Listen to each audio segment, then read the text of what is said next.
क्या संविधान अब सिर्फ किताबों तक सीमित रह गया है? क्या धर्मनिरपेक्षता और समाजवाद अब पुराने जमाने की बातें हो गई हैं? क्या सत्ता में बैठे लोगों ने संविधान की आत्मा को कुचल दिया है? ध्यान से सुनिए, आज हम बात कर रहे हैं उस भारत की जिसने आजादी के बाद अपने संविधान में दो शब्द जोड़े थे, धर्मनिरपेक्ष और समाजवाद। ये सिर्फ शब्द नहीं थे, ये एक वादा था, हर नागरिक से, हर धर्म से, हर गरीब से, हर वंचित से। लेकिन आज उसी संविधान की प्रस्तावना पर हमला हो रहा है, और हमला कोई दुश्मन देश नहीं कर रहा, हमले अंदर से हो रहे हैं, संसद के भीतर से, संवैधानिक पदों पर बैठे लोगों से, उन लोगों से जिन्होंने उसी संविधान की शपथ ली है।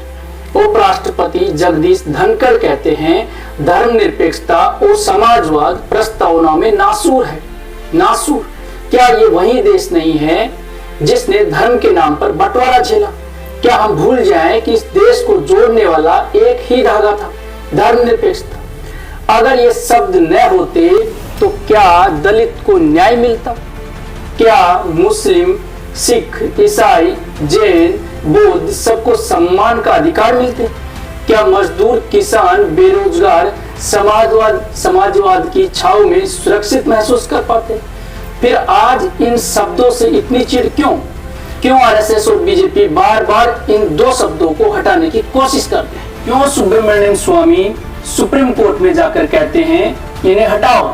क्योंकि उन्हें डर है, अगर संविधान की आत्मा जिंदा रही तो उनकी विचारधारा सत्ता में दम तोड़ देगी। क्योंकि धर्मनिरपेक्ष भारत हिंदू राष्ट्र की कल्पना को ठुकरा देता है। क्योंकि समाजवादी भारत अडानी अंबानी के पूंजीवाद को चुनौती देता है।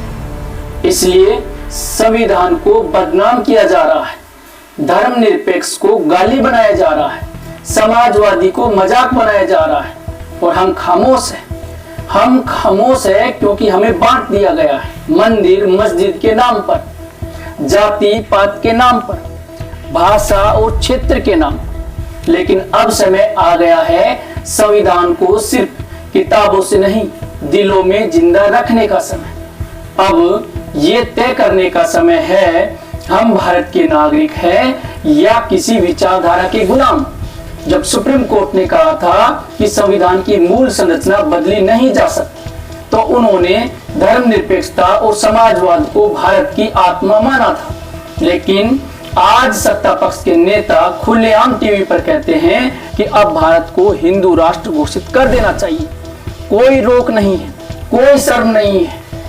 विपक्ष जब संसद में संविधान की प्रस्तावना पढ़ता है तो सत्ता पक्ष चिढ़ जाता है। क्यों? क्योंकि उन्हें डर है कि अगर जनता को संविधान याद आ गया तो उनका झूठा राष्ट्रवाद खत्म हो जाएगा। ध्यान दीजिए, हाल ही में संविधान दिवस पर किसी मंत्री ने संविधान की आत्मा की बात नहीं की, ना समाजवाद की बात हुई, ना धर्मनिरपेक्षता, बस फोटो खिंचाने और दिखावे की बातें हुई। ये वही सत्ता है जिसने नागरिकता कानून लाकर धर्म के आधार पर नागरिकता बांटने की कोशिश की। ये वही सत्ता है जो छात्रों से पूछती है कि तुम नमाजी हो या जनेऊधारी। जब मुस्लिम लड़कियों को हिजाब पहनने से रोका गया तो किसी मंत्री ने नहीं कहा कि भारत एक धर्मनिरपेक्ष राष्ट्र है। जब दलित युवक को मंदिर में प्रवेश करने पर पीटा गया तो किसी मुख्यमंत्री ने नहीं कहा कि समाजवाद हमें बराबरी सिखाता है। क्यों? क्योंकि सत्ता अब संविधान नहीं, नफरत के आधार पर शासन चला रही है। संविधान कहता है सबको बराबर अधिकार मिलेंगे, लेकिन आज आरक्षण पर हमला हो रहा है, विश्वविद्यालय भगवा हो रहे हैं, अल्पसंख्यकों को चुप कराया जा रहा है। ये सब सिर्फ संयोग नहीं है, ये एक संगठित योजना है, एक ऐसा भारत बनाने की योजना जिसमें संविधान के शब्द सिर्फ सरकारी दावों पर टंगे रहे और जमीनी सच्चाई में उनका नामो निशान न बचे। हम उस मोड़ पर है जहां या तो संविधान बचेगा या ये झूठा राष्ट्रवाद? तय हमें करना है कि हम किसके साथ खड़े हैं।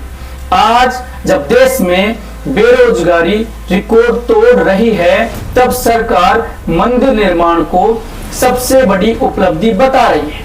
जब किसान आत्महत्या कर रहा है, तब टीवी चैनलों पर रामलला के वस्त्रों की चर्चा होती है। जब छात्र कॉलेज की फीस नहीं भर पा रहे हैं, तब करोड़ों रुपए धर्म संसदों पर खर्च किए जाते हैं। क्या यही है संविधान का समाजवाद? क्या यही है संविधान का धर्मनिरपेक्षता का वादा? जब एक मुख्यमंत्री खुलेआम कहता है कि अल्पसंख्यक तुष्टीकरण बंद होना चाहिए, तो वो संविधान के किस अनुच्छेद की बात कर रहा है? जब चुनावों में टिकट इस आधार पर बांटे जाते हैं कि कौन कितना ज्यादा कट्टर हिंदू है, तो लोकतंत्र का क्या बचता है? ध्यान दीजिए, संविधान का मूल ढांचा सिर्फ किताबों में नहीं, हमारी जिंदगी के हर हिस्से में होना चाहिए। लेकिन आज हालात यह है कि अगर कोई पत्रकार संविधान की प्रस्तावना पढ़ दे तो उसे देशद्रोही कह दिया जाता है। अगर कोई छात्र संविधान के लिए प्रदर्शन करे तो उस पर यूएपीए लगा दिया जाता है। अगर कोई शिक्षक समाजवाद पढ़ाए तो उस पर एंटी नेशनल टैग लगा दिया जाता है। ये कौन सा भारत है जहां संविधान पढ़ना एक क्राइम बन चुका है? कहां है वो शपथ जिसमें हर मंत्री कहता है कि वह संविधान के प्रति सच्ची निष्ठा रखेगा? क्या निष्ठा का मतलब यह है कि संविधान में बैठकर संविधान के शब्दों को हटाने की मांग की जाए? आज देश में करोड़ों लोग रोजगार, शिक्षा, स्वास्थ्य और न्याय के लिए संघर्ष कर रहे हैं, और दूसरी तरफ करोड़ों की मूर्तियां, शोभा यात्राएं, धार्मिक रैलियां और चुनावी नफरत पर पानी की तरह पैसा बहाया जा रहा है। यह अंतर केवल आर्थिक नहीं है, यह विचारधारा का अंतर है। समाजवाद कहता है संसाधन सभी के हो, लेकिन आज सारे संसाधन कुछ खास पूंजीपतियों के हवाले हैं। धर्मनिरपेक्षता कहती है सबका सम्मान हो, लेकिन आज किसी की टोपी, किसी का नाम, किसी की भाषा तक पर सवाल उठाया जाता है। क्या ये वही भारत है जिसकी कल्पना संविधान ने की थी? क्या हम उस दिशा में बढ़ रहे हैं जहां एक धर्म, एक जाति, एक भाषा ही राष्ट्र की परिभाषा बन जाए? अगर हाँ, तो फिर संविधान को स्कूलों में पढ़ाना बंद कर दो, क्योंकि तुम वो नहीं कर सकते जो उसमें लिखा है।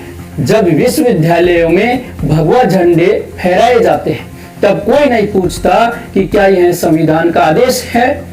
जब छात्रों को देशभक्ति या देशद्रोही में बांटा जाता है, तब कोई मंत्री नहीं कहता कि शिक्षा का उद्देश्य तटस्थ सोच देना है। आज शिक्षा नहीं दी जा रही, मानसिक गुलामी फैलाई जा रही है। हर किताब को बदला जा रहा है, हर विचार को तोड़ा जा रहा है। अगर आप अंबेडकर का नाम लेंगे तो आप जातिवादी कहलाएंगे, और अगर नेहरू की तस्वीर लगाएंगे तो आपको टुकड़े टुकड़े गैंग कहेंगे, और अगर गांधी की हत्या पर सवाल करेंगे तो देशद्रोही बना दिए जाओगे। क्योंकि आज का एजेंडा साफ है, उस इतिहास को मिटा दो जो संविधान को ताकत देता है, उस विचार को कुचल दो जो बराबरी और न्याय की बात करता है।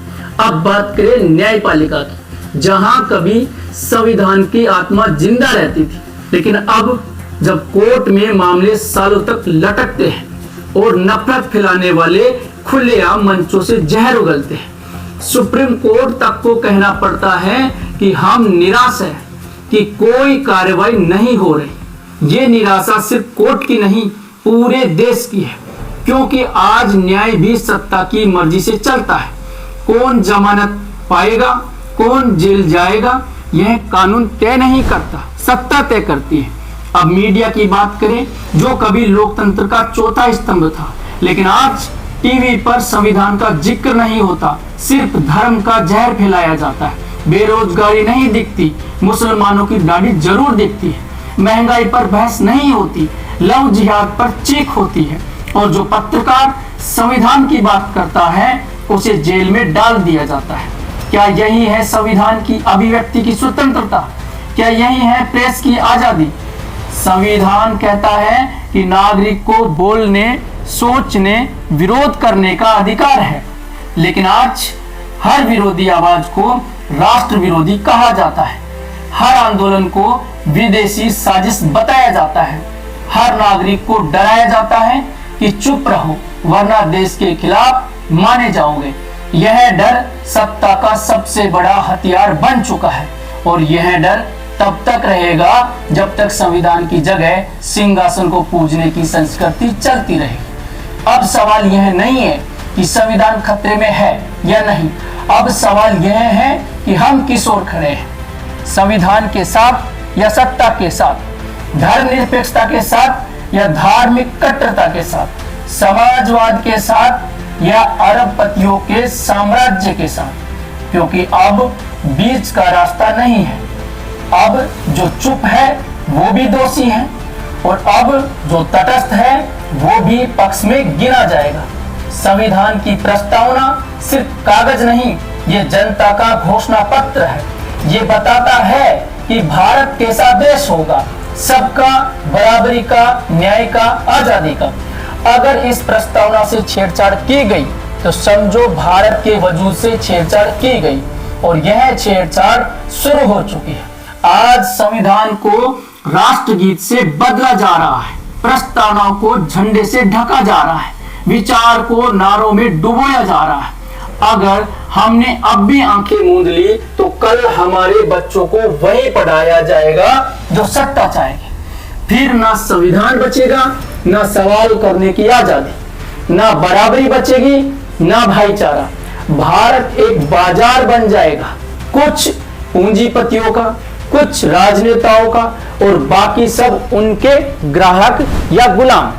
इसलिए ये लड़ाई सिर्फ दो शब्दों की नहीं है, धर्मनिरपेक्षता और समाजवाद। ये लड़ाई है भारत की आत्मा को बचाने की और इस लड़ाई में हर छात्र, हर शिक्षक, हर मजदूर, हर महिला, हर अल्पसंख्यक, हर नागरिक की भूमिका है। अगर संविधान बचाना है तो अब सिर्फ सोशल मीडिया पर पोस्ट नहीं, सड़कों पर आवाज उठानी होगी। अब संविधान दिवस सिर्फ एक तारीख नहीं, हर दिन संविधान की बात करनी होगी।